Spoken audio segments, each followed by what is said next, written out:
आपल्याला थांबवते. आपल्याबरोबर खासदार बजरंग सोनवणे जोडले गेलेले आहेत, त्यांच्याशी बोलूया. बजरंगजी, आपण वारंवार या सगळ्याचा पाठपुरावा करत होतात, अनेक आंदोलनांमध्ये देशमुख कुटुंबियांच्या सोबत उभे होतात.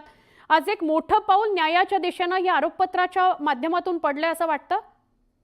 बघा, ही जी घटना आमच्यासाठी खूप म्हणजे धक्कादायक घटना होती. ही 9 तारखेला ज्यावेळेस उघडकीस आली, त्यांचं किडनॅपिंग झालं आणि मर्डर झाला, त्याच्या दुसऱ्या क्षणाला म्हणजे दुसऱ्या तासात मी दिल्लीवरून ही बाईट दिलेलं आणि त्या बाईटमध्ये सुद्धा मी म्हणलं याचा मास्टर माइंड काय, त्याला शिक्षा झाली पाहिजे. प्रत्येक मुद्दे मी बाईट बोलताना बोलतो आणि त्याच्याप्रमाणे हे सगळे लिंकअप आता सगळे एक लिंक जुळलेले आहेत. कारण मी बऱ्याच वेळेस म्हणलेलो की ही गुन्हा सगळा एक खंडनीय असेल, अॅट्रॉसिटी असेल आणि तुमचं मर्डर असेल, हे सर्व गुन्हे एकच आहेत आणि करणारा एकच आहे. हा मास्टर माइंड कोण आहे तर त्याला मास्टर माइंड म्हणून डिक्लेअर केला, आरोपी नंबर 1 केला. पण माझं म्हणणं आहे की ह्याचं एवढ्यावर नाहीये. ह्याची एवढी दहशत होती. बीड जिल्ह्यामध्ये हा एक प्रमुख गुंडांचा आणि प्रत्येक तालुक्याला ह्याचा एक खाली प्रमुख आहे. जसा विष्णू चाटे इथं केजला बघत होता आणि विष्णू चाटेची खाली पिरावळ आहे. आणखी बरेच जण आहेत की याच्यात ते आलेले नाहीत. आणखी 5-6 लोक आहेत बघा. 29 नोव्हेंबरच्या सीसीटीव्ही फुटेजमध्ये दिसत आहेत, जे सीसीटीव्ही दाखवतो वारंवार, त्याच्यामध्ये ते आणखी याच्यात नाही. ज्यांनी की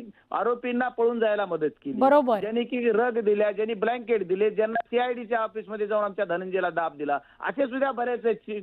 आणखी बरेच काही आहेत, चाऊमाऊ करून सगळेजण इकडे इकडे पळायलेत, तर ते पण याच्यामध्ये आहेत. यांना सुद्धा सहआरोपी झाले पाहिजे. अगदी बरोबर. यांच्यावर सुद्धा वेगळा गुन्हा झाला पाहिजे. त्यावेळेस ही दहशत कमी होईल. आणि एवढंच नाही, आमचा बीड जिल्हाच नाही, धाराशिव जिल्ह्यातलं सुद्धा कळंब असेल, वाशी असेल, भूम असेल, परांडा असेल, या 3-4 तालुक्यात सुद्धा यांची दहशत. म्हणजे जिथं विंड पॉवर तिथं यांचा चष्मा आणि यांची नजर. याच्यातून अवैध स्वरूपाची मालमत्ता गमवायची, पुन्हा या महिलेच्या नावावर, या बायकोच्या नावावर, हिला एक बायको म्हणायचं, तिला एक काय म्हणायचं, त्यांच्या नावावर अशा एवढ्या प्रॉपर्ट्या, हजारो करोड रुपयाचे, 1,500-2,000 करोडच्या प्रॉपर्टीचा हिशोब तुमच्या चॅनलनी सगळ्यांनी दाखवला, मी बघितला. एवढी प्रॉपर्टी आली कुठून, याची चौकशी आणखी सुद्धा ईडीला करत म्हणजे तुम्ही म्हणता यंत्रणांमधले किंवा त्याला वाचवणारे जे कोणी असतील ते सगळे सहारोपी झाले पाहिजेत. त्याच्या पुढे जाऊन बजरंगजी, मला एक प्रश्न विचारायचा आहे. अनेकदा असं ऐकायला मिळतं की नेते मंडळी जी आहेत, मंत्री संत्री जे आहेत, त्यांचे अनैतिक अवैध धंदे सांभाळण्याकरता कुणीतरी असा एक पाळून ठेवलेला असतो, सांभाळून ठेवलेला असतो आणि त्याला वाचवण्याचे प्रयत्न होतात. मग जर नेत्यांमधलं म्हणजे त्याच्या मागे जर राजकीय वरसदस्त कुणाचा असेल तर त्यांच्यावर सुद्धा कारवाई व्हायला हवी असं वाटतं का?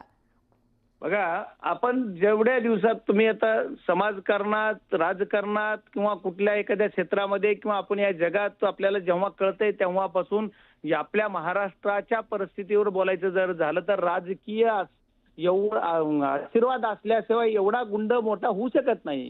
जी गुंड खऱ्या अर्थानं गुंड प्रवृत्ती, एवढा पैसा, त्याच्यातून माया जमवली म्हणजे राजकीय वरदस्त होता सिद्धच आहे ना.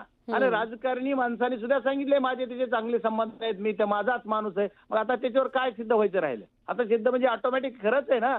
त्याच्यावर आम्ही कोणी टाव फोडावं, आमच्या टाव फोडण्याने काहीच होत नाही ना. आम्ही 50 वेळेस म्हणलं यांनी असं केलं तरी सगळं काही होणार नाही. त्यांच्या तुमच्या सर्वांच्या आणि शासनाच्याच मनात आलं पाहिजे खऱ्या अर्थानं यांना साथ कोणी दिली. अहो, अगदी रेकॉर्ड जरी बोललं तरी अधिकारी म्हणायचे की आम्हाला काही नाही, फक्त आम्ही जी सर म्हणा मंत्र्याला आणि आम्ही म्हणाल तसंच करायचं आणि तसंच करायचे. ऍक्च्युअल तसा अनुभव यायचा आम्हाला सुद्धा आलेला की एखादी गोष्ट मंत्री महोदयांनी सांगितलं होत नव्हती तर ह्याच जे आरोपी आहे त्या आरोपीने सांगितलं तरच व्हायचं तुमचं काम जर करायचं. म्हणजे याचा अर्थ त्याची प्रतिबिंब होतच की. अगदी बरोबर.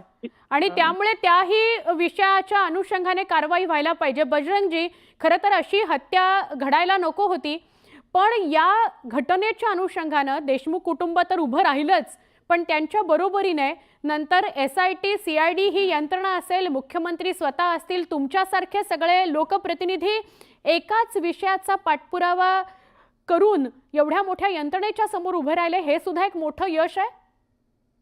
नाही बघा, या प्रकरणामध्ये राजकारणाचे जोडे बाजूला ठेवून प्रत्येक जण या प्रकरणात उतरला. त्याचाच एक भाग म्हणून की ही न्यायाच्या दिशेने ही वाटचाल होती असं वाटतंय. तरी या सर्व गोष्टीचा शेवट होईपर्यंत एवढ्यावर भागत नाहीये. आरोपपत्र दाखल केले की भागणार नाही. यांना सर्वांना फाशी होईपर्यंत लढावं लागणार आहे. ही तुम्हाला माहित नाही, ती पिलावळी खूप मोठ्या चित्र आहेत. त्याच्यामुळे आम्ही जे सर्व लढलेले लोक आहोत, कुणावर इकून एकावर काही न करता सर्वांनी आपण बाजूला राजकीय जोडे ठेवले आणि सर्व पक्षाचे, राष्ट्रवादी अजितदादा गट असेल, आमचे पवार साहेबांचे म्हणून आम्ही खासदार आमदार आम्ही 2 जण आहोत, परत भाजपचे आमदार आदरणीय सुरेश अण्णा आहेत, या सर्वांनी जे लढा दिला, प्रकाशदादा होते, या सर्वांनी जो लढा दिला, फक्त एक दोन आमदारांचा काही एवढा जास्त हस्तक्षेप दिसला नाही, पण ठीक आहे, जे असेल ते त्यांच्या भावना जे असेल, पण या लढ्यामध्ये फक्त सर्वजण म्हणायचे की आरोपीला फाशी झाली पाहिजे, पण बाकी लढा देताना सर्वजण सोबत राहिले, त्यांचे सुद्धा आभार मानले पाहिजेत. आणि पोलीस यंत्रणेने सुद्धा आम्ही ज्या कड्यानं सांगत होतो त्या कड्यानं आरोपपत्र दाखल केलंय, त्याच्यामुळे त्यांना सुद्धा त्यांनी एक योग्य दिशा धरून आज तरी चालतायत असं वाटतंय, त्याच्यामुळे त्यांना सुद्धा धन्यवाद दिले पाहिजेत. आज मी नक्की. पहिल्यांदा म्हणलोय असं. बजरंगजी, शेवटचा प्रश्न विचारते. आरोपपत्र दाखल होता होताच आता 2-3 महिने होऊन गेलेले आहेत. आता यापुढे तरी लवकरात लवकर या संदर्भात शिक्षेची कारवाई करण्यासाठी पावलं उचलली जातील, यासाठी तुम्ही प्रयत्न करणार का, पाठपुरावा करणार का? हो, मी पाठपुरावा नक्कीच करणार आहे, पण परवा गावकऱ्यांनी अन्नत्याग उपोषण केलं. मी त्याच्यानंतर मी जाऊन त्यांना आमदार भाजपचे सुरेशांना धस आणि मी दोघांनी ते सोडवलं, पण त्याच दिवशी जे काही मुद्दे त्याची एक रितसर वेगळी तक्रार द्या म्हणून एसपी साहेबांनी सांगितलं. त्यानंतर एसपी साहेबांना तक्रार पण काल कुटुंबाने दिलेली आहे.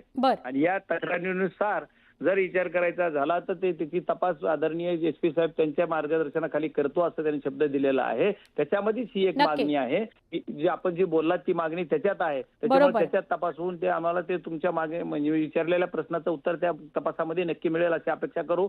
आणि ही जी पिलावळ आहे, बीड जिल्ह्यात चौकड आहे. बीड जिल्ह्यात प्रत्येक तालुक्यामध्ये एक त्याचा मुखिया आहे, त्याला सुद्धा याच्यात कुठं ना कुठं मोकोका लावला पाहिजे. वेगळ्या केसमध्ये नक्की. आणि त्या संदर्भात तुम्ही स्वतः पाठपुरावा करालच. तुर्तास धन्यवाद बजरंगजी, तुम्ही सविस्तर प्रतिक्रिया न्यूज 18ला लोकमतला दिलीत त्याबद्दल. खासदार बजरंग सोनवणे आपल्याबरोबर होते. 1,500 पानांचं आरोपपत्र दाखल करण्यात आलेलं आहे आणि त्यात वाल्मिक कराडला मुख्य सूत्रधार ठरवण्यात आलेलं आहे आणि तिन्ही प्रकरणं एकत्र करण्यात आलेली आहेत. एक छोटासा ब्रेक